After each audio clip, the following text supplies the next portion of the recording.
So before we get started, I want to show you a little bit about the bag itself.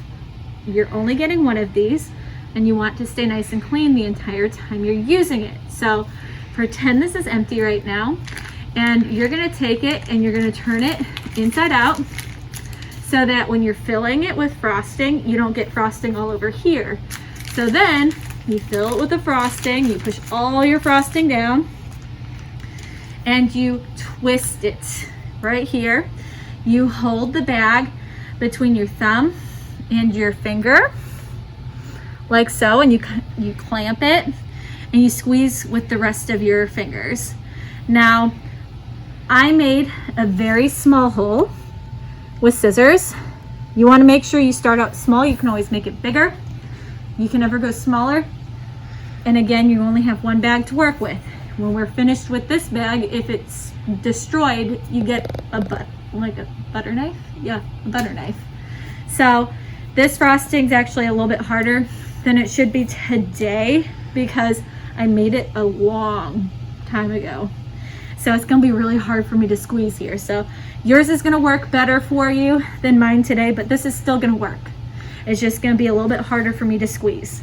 So we're gonna start by putting our house together on our little plate. I'm gonna put some frosting underneath. Oh, I think I'm gonna actually cut this hole a little bit bigger to make it easier to come out since my frosting is so much harder than it should be. Hey guys, if you are at home doing this, you may take a freezer bag, not a sandwich bag, but a freezer bag, and use it as a pastry bag. So you would fill it the same way. You would snip the tiny corner, start tiny. You can use a freezer Ziploc. They're gonna be thick enough.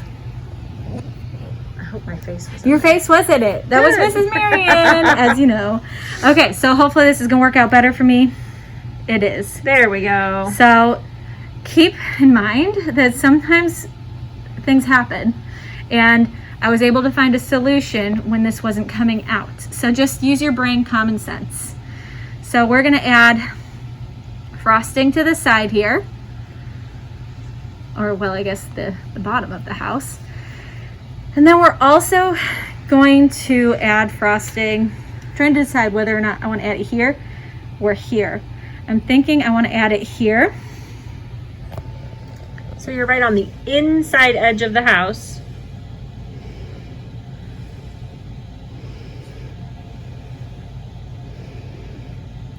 Because this is the royal frosting, the nice thing about it is I'm going to be able to simply place it down on my plate, hold it for just a little bit, and it should be able to stand on its own.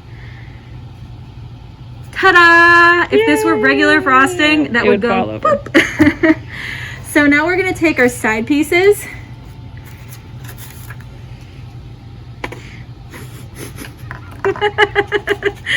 It'll stay together once we have more frosting going here.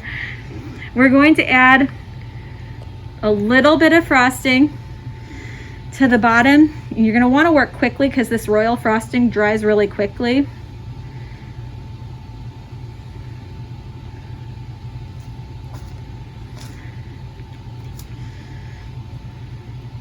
And here, I'll show it to you from this angle.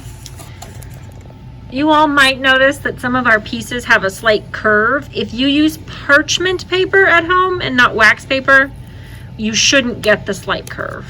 Yeah, at the school here, we're cheap. Oh boy, so adding to the bottom again. And again, this dries so quickly. You want to work fast so that this isn't hard as rock by the time you're trying to add your piece to it.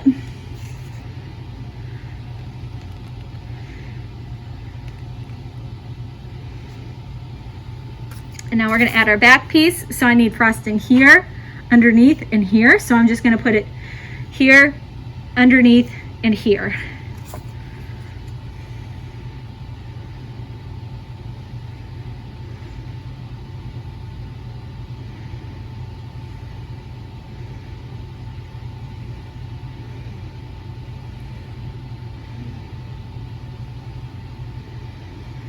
See, if I didn't have this twisted and I wasn't clamping with my finger and thumb, the frosting would be shooting out the other side of the bag.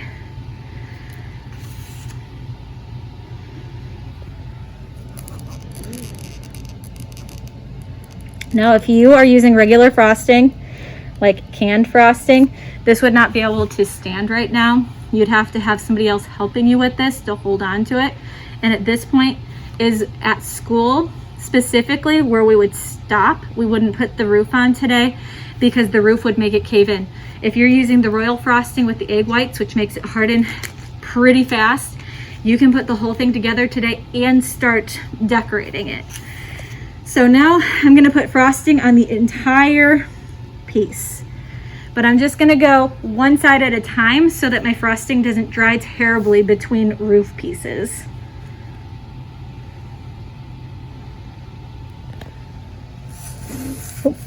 Turn so that you guys can see what I'm doing.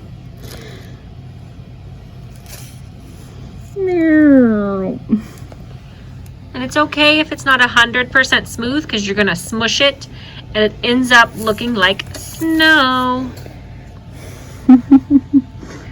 And because of the fact that our piece is curled slightly, it's not going to be a perfect fit.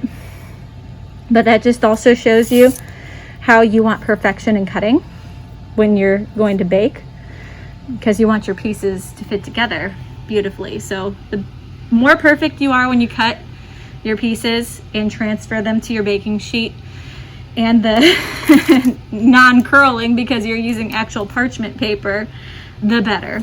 But frosting fixes things. So I'm gonna show you how to fix all my imperfections with the frosting. Plus, you're gonna decorate it with candy, so it gets covered up anyways.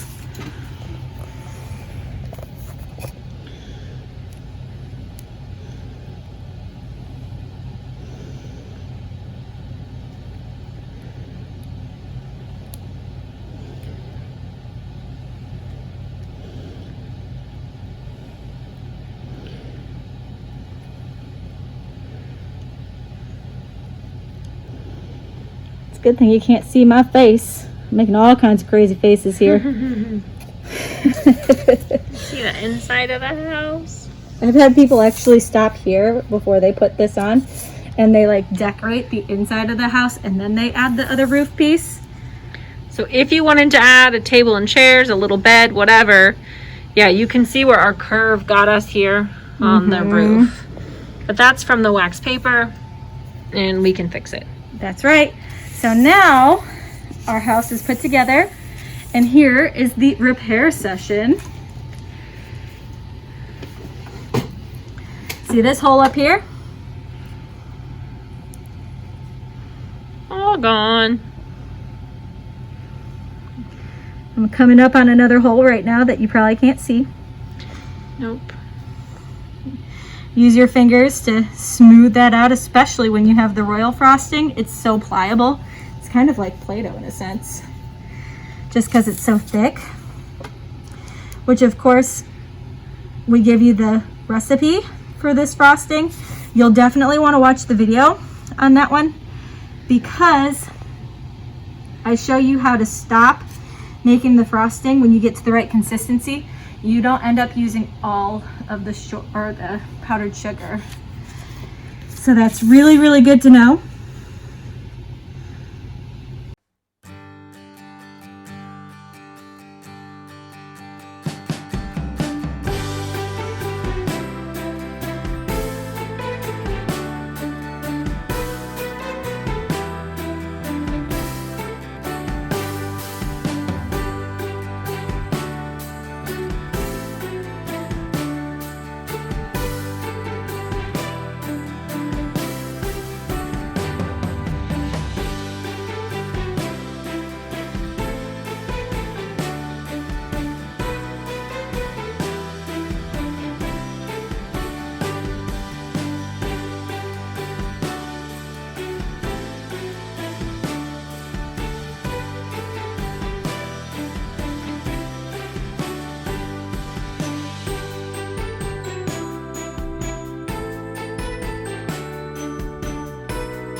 And of course, we'll decorate it with candy and whatnot. So any imperfections you have with the building process ends up being covered.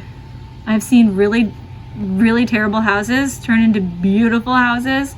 I've seen burnt to a crisp houses turned into houses that you would never know were burnt to a crisp because of all the stuff that has been put on them. There's so many things you can add to these gingerbread houses. I've seen people add cereal, like the shredded wheat type of cereal for shingles. I've also seen cinnamon toast crunch for shingles. There's just so much that you can do with this. Cotton candy doesn't work. It looks beautiful the first day you put it on there, but the next day you wake up in the morning, it's gone because it'll disintegrate to nothing. So I don't suggest using cotton candy unless you are planning on just sitting there and eating it. So that's really all we have for decorating. The other thing is just if your gingerbread house pieces are thicker than the 1/8 to the 1/4, they get really heavy. And if you don't have the royal frosting, which has the egg white in it, it gets too heavy for it to stay together. So there could be a combination of different reasons why your house might cave in. So honestly, making gingerbread houses is just common sense. If you're using regular frosting, you're not going to want to decorate your roof the first day that you put it together because then it's just going to cave in. So decorate the yard, decorate the outside of the house, go for the roof day number 2 when the frosting has had a chance to set.